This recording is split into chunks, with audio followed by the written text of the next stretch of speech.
Kita lihat ya, masalah utama di sini adalah kesombongan. Teman-teman coba baca ayat 11 sampai 12. Saya bacakan ya. Tetapi pergilah Naaman dengan gusar sambil berkata, aku sangka bahwa setidak-tidaknya ia datang keluar dan berdiri memanggil nama Tuhan Allahnya, lalu menggerak-gerakkan tangannya di atas tempat penyakit itu, dan dengan demikian menyembuhkan penyakit kustaku.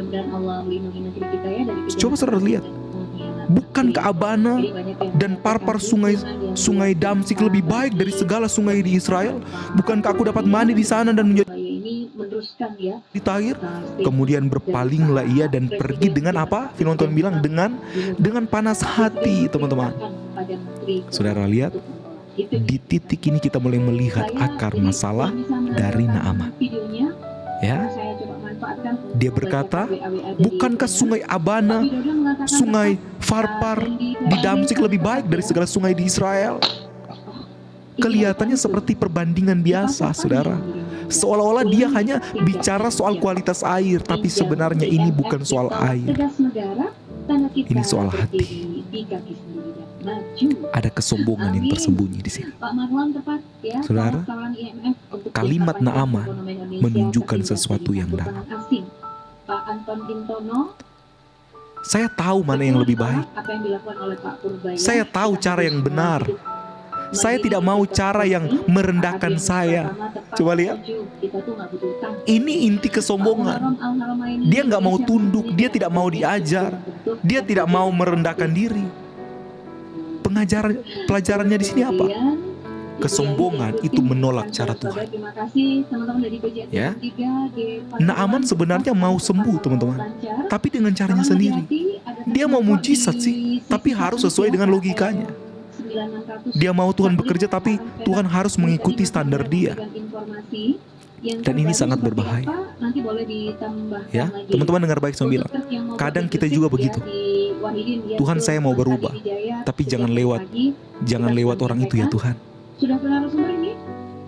Tuhan, saya mau dipakai dong Tuhan, tapi jangan yang kecil-kecil ya Tuhan. Padahal Tuhan bilang, aku mau bentuk kamu, bukan nurutin kamu. Ya, kesombongan tidak mau direndahkan, saudara. Masalah Naaman bukan Yordan, tapi dia harus turun ke Yordan. Perhatikan kata turun. Ya, dari posisi tinggi ke tempat yang rendah. Artinya begini, dari kehormatan ke tempat kerendahan. Tempat yang rendah, dan itu menyakitkan dan itu menyakitkan bagi orang yang sombong. Ya, Naaman berpikir, saya panglima besar, masa harus mandi di sungai seperti orang biasa? Seperti ibu-ibu itu. Dia mau sembuh tapi tidak mau direndahkan, tidak mau merendah maksud saya. Saya mau bilang dengar baik, jangan lupa ini teman-teman, kesombongan menghalangi mujizat. Saudara, ini kebenaran yang keras. Kesombongan adalah penghalang terbesar mujizat. Ya, bukan karena Tuhan tidak mampu, tapi karena hati manusia tidak siap. Jangan terus kemudian di sini yang nanti menjebak sebagai penyiar untuk membacakan. Saya bilang, Tuhan menentang orang yang sombong, tapi memberi kasih karunia kepada yang rendah hati. Salah, kemudian kita melanggar etika penyiaran. Panjang. Teman-teman dengar baik, banyak orang gagal. Bukan karena Tuhan diam. Tuhan sudah bicara, pasti sudah. Tuhan sudah memberi jalan, tapi kita yang tidak mau taat. Banyak orang kehilangan mujizat karena apa? Gengsi. Iya kan? Terlalu malu untuk bertobat, terlalu gengsi untuk berubah, terlalu sombong untuk mengaku salah. Akhirnya apa? Akhirnya dia tetap terikat. Padahal jalan keluar sudah ada. Kerendahan hati adalah kunci terobosan, teman-teman. Ya, coba katakan di kolom komentar, bilang begini, kerendahan hati adalah kunci terobosan. Amin. Haleluya. Ini luar biasa. Mujizat dimulai saat kita berhenti merasa tahu segalanya. Pemulihan dimulai saat kita mau berkata, Tuhan, saya butuh Engkau. Kita lihat di sini. Dengar ini, teman-teman. Tuhan tidak mencari orang yang hebat. Tuhan mencari orang yang mau direndahkan dan dibentuk.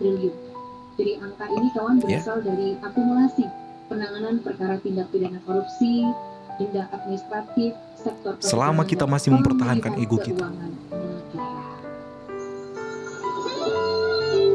kita akan sulit mengalami kuasa Tuhan. Nanti kalau ini pertanyaan selanjutnya, teman-teman, kemana duitnya? Tanya dalam hati kita. Apakah saya menolak cara Tuhan karena tidak nyaman? Apakah saya lebih memilih gengsi daripada taat? Apakah saya mau sembuh tapi tidak mau taat? Apakah saya mau sembuh tetapi tidak mau berubah? Ya, Naaman dia hampir kehilangan mujizatnya, bukan karena tidak ada kuasa Tuhan, tapi karena ada kesombongan dalam hatinya. Tapi syukur kepada Tuhan, cerita ini tidak berhenti di kesombongan. Ada titik balik, ada perubahan, ada kerendahan hati. Dan disinilah kita akan melihat bagaimana satu keputusan sederhana mengubah hidup Naaman selamanya. Dari sombong menjadi taat, dari sakit menjadi sembuh. Kita lihat titik balik kerendahan hati di sini. Ayat 13.